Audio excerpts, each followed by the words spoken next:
Hey y'all, J-Town here. Today we're talking about my man Luz. Luz as in lights. He will knock your lights out. This guy looks like John Wick meets 47 Ronin with a little bit of Doctor Strange in there, right? And he is without question my favorite looking hero in the game. He looks completely badass. He's from the Red Mark, he's the Sword Harbor Guards, and he is an attack hero. That sword is absolutely amazing looking, just so cool. So let's look at his kit. What does he do so that we can know how we need to build him? Alright, so his A1 deals 200% attack damage to a single enemy and deals extra damage by 5% of the target's max HP, capping at 200% of Luz's attack. It's just a complicated way of them saying it's either going to do 5% of the target's max HP or 200% of Luz's attack, whichever is lowest, right? Now when you scale that up, it's going to go up to 280%, that's pretty good. His A2 deals 2 attacks. 2 stages means 2 different times, 2 attacks. One enemy, first stage hits him for 60% and reduces their defense by 60% for 2 turns. That's not a chance, that just happens, right? It doesn't say percentage chance, it will do it on the first attack. Then the second attack happens and deals 180% attack damage and is a guaranteed crit. So he attacks once, hits him, defense down, hits him again for harder, that's a guaranteed crit. You can get that to go up to 300% attack damage on that second with this all the way up, right? That's crazy. And bring it down to a 3-turn cooldown. Absolutely love this skill. Now for the exclusive level 1, if you can get that, both stages of the attack now get a bonus damage just like the A1 had, where it's going to be 3% of the target's max HP or 200% of Luz's attack, whichever is lower. His passive, for every 1% HP the boss loses, the enemy loses, Luz's current attack has 0.3% more crit rate before he attacks. Scale it up, it's going to go to 0.5%. Basically, let's say the boss has lost 50% HP. Right then, if it calculates that before he does his attack, he's going to get 25% more crit rate. So every time he goes up to attack, on any of his skills, it looks at the boss's health, takes half of the amount he's lost and gives him that much percent in crit rate. Really good. Means the harder you hit something, the closer it gets to death, the more and more he's going to be guaranteed crit. The percentage chance that he crits is going to go up the more the health of the thing goes down, right? Now, if you can get exclusive level 3, which I'm definitely going to do this, that not only applies to the crit rate, but crit damage.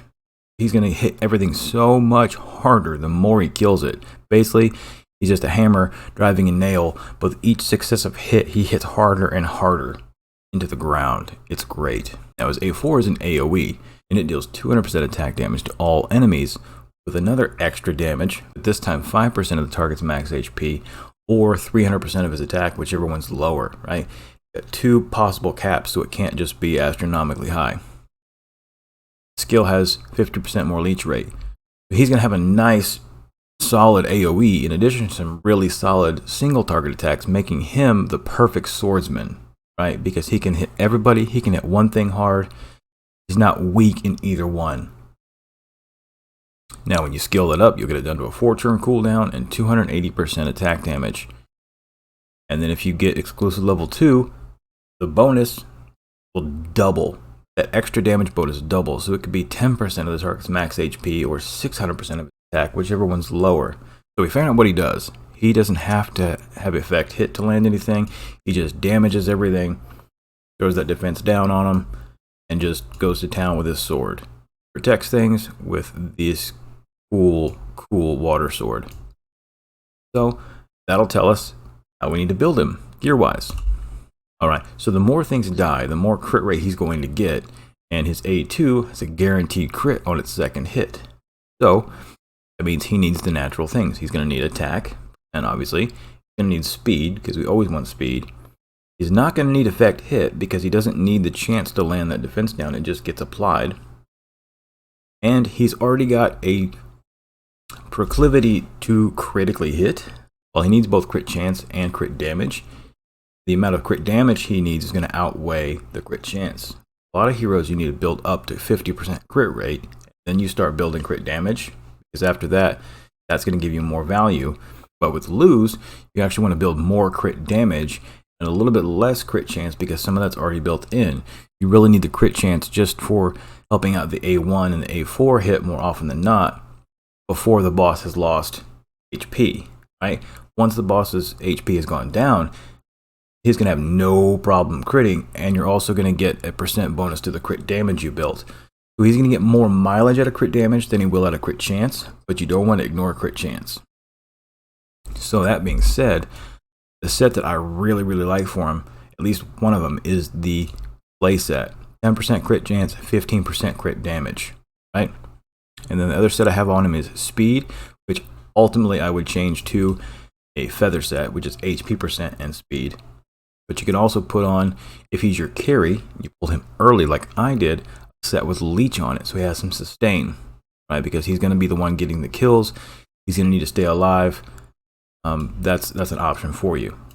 But when you start being able to forge some things, look for the slay set, really good. The feather set, obviously early the speed and the leech, good. You want to have some nice crit rate, good crit damage, and don't neglect the basic attack %, right? Not flat attack, but attack % for those caps, for those extra bonuses, for those damage on the abilities.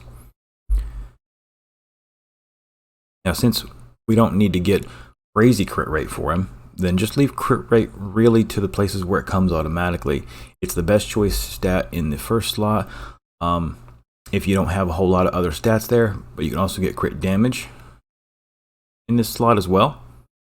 As another option, just look at where you're at here. I'm not going to go any higher in crit rate than this. I could swap this out for some crit damage, I think. Obviously speed on your A5 if you're that high with them. Always take speed on this A5, no matter who it is. Speed as the main stat on that. And then you want to look for attack %, speed, crit damage, a little bit of crit rate, depending where you're at. Now we'll look at his emblems, the real meaty portion of the build. Alright, so I've looked this over a few times, and there are some heroes where you can argue that there are multiple ways to build them that could, both have their merits. But I firmly believe this is the penultimate tree for Luz. Serves him the best based on his kit and everything else. So obviously, in the attack side of things, we're going to be taking the crit rate, 4.5%. We're going to be taking the 6% more damage when HP is full, and 12% more damage towards shields. We're going to take Arrogant, who deals 9% more damage first turn of each wave. The AoE of that first hits is going to be a bigger chunk. He's going to be taking Practice Makes Perfect, so he's going to get 12% more damage in the next turn for every target he kills in the first turn, right? That just helps with wave clears and progression, because there's other options for dot damage we're not doing any of. When he's got a buff, damage dealt 4.5% increase. When you've got other support around him, you better be buffing him, hopefully with somebody who's got speed or attack up. And then if he's got people around him that control the enemies, then you can deal 9% more damage to that controlled enemy. And obviously the third option we don't want because he's not doing dot damage. And then in the next tier, we're taking 6% more damage dealt to targets with higher HP than him. So your guild boss, any dungeon boss, high-end progression things are going to have more HP than him. He just gets to hit them harder. And then we're taking a new lease of life, because when things have less than 50%, he deals 9% more direct damage, which all his damage is direct. And he just hits harder when things get lower in HP anyways. So the second half of fights, he's just going to be hitting harder and harder. And then down on the bottom, we're taking 24% crit damage. Speaks for itself. Pretty awesome. And over on the support side, we don't need hit effect. We don't need hit effect to land that defense down, which is the only thing he applies. We're taking the 6% more HP. We're taking 6% less damage taken if he's got a shield when he's with Wim or Liz. And these two don't do anything for him because he's not the one shielding or healing anyone. In the next tier, we're taking Selfish. So when he lands a layer of debuff, the defense down, and he'll get some increased speed for a little bit. And obviously these here aren't going to do him anything. We don't need the effect hit, and he's not the one healing anyone. Now in the next tier, Magic Touch is the go-to. It's just too great. 12% chance to reduce the cooldown of a skill when casting skills. That's great. On the next tier down, we're taking Better and Better. When he inflicts an attribute debuff successfully, 18% chance to increase it by 1 turn. So when he applies that defense down, 18% chance to make it a 3 turns instead of the 2 turns. That's just great. Obviously, we're not taking this because he doesn't need effect hit. Sacred Winds is just kind of like, it's nice, but compared to the chance to make the defense down last longer, not even a question in my opinion. Alright, I'll move me out of the screen there so you can take a screenshot of that. Take a good look at that build. Alright, and for those of you who've made it to Hell difficulty and you're looking into auras, auras are a great way to increase not just their basic stats, but also give them different little perks. Green are the first two you're going to be eligible to get. You'll find these in the Faction Abyss. The Brutal Recovery Aura is really the only one of the first level, the green ones, that you're really going to get any use out of. He's going to restore self HP by this percent when he inflicts a kill. If he's your carry, a lot of the time he's going to be the one doing the killing. That's going to be great for him because every carry needs sustain until you get to the point where they're no longer your carry, they're just a damaging member of your team. Now, once you can reach up into the blue, right, he's got a couple of options there. Recovery Aura is great, but that's a topic for another video. But the one that I'm running him in now is the Victory Rush Aura. Increases direct damage, which all his damage is, by 50%. Target under control status. So he's just a flat direct damage increase, but then additionally, if they're under control status, he's going to get more damage. That's just a great all around, just damage goes up. Alright, so there goes his AoE, just totally wrecking face.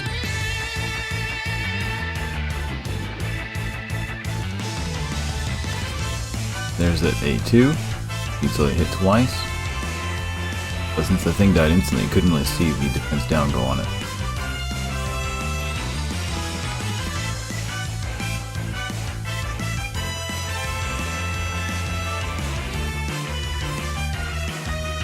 That's just a basic A1, still hits really nice.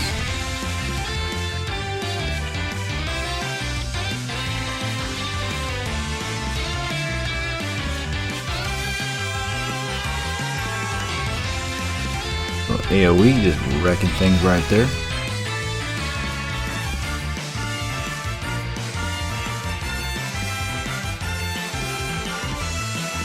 See the defense down on the boss? We have not built him with any hit effect.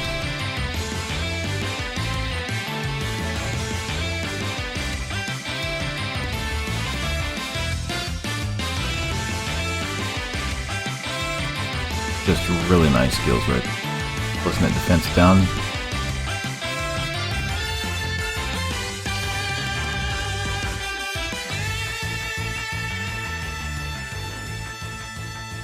Loose is just a badass.